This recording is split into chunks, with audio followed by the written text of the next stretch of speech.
పోయినా పంపించండి. ఫోటోలు ఎక్కడ పెడతారు మా లోపల? సీఎం గారి ఫోటో ఉండాలి. ఎవరి ఫోటోలు ఎందుకు పెడతారు? సీఎం గారి ఫోటో ఉంటే తప్పలేదు. ఎట్లా పెడతారు ఫోటోస్ అన్ని?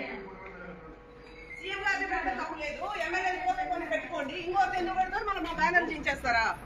అడిగే వాళ్ళు లేదనా?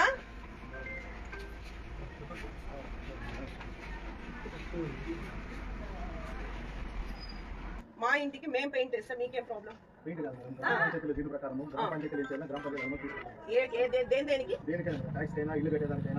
కదా మొత్తం ఎమ్మెల్యే ఎన్ని ట్యాక్స్లు కట్టాడు, ఏమేమి చేస్తాడు, ఫైల్ తీసుకురండి. ఎంత రిసిప్ట్లు కట్టాడు, ప్రతి స్టిక్కర్ కి, ప్రతి ఫోటోకి, ఏ అడ్వర్టైజ్మెంట్ కి ఏం కట్టారు తీసుకురండి. ఇప్పుడు లోకల్ ఫోటోస్ పెట్టారు కదా, జగన్ గారు సీఎం పెట్టాలా, ఎమ్మెల్యే పెట్టచ్చు, పక్కన ఎవరి ఫోటో అది?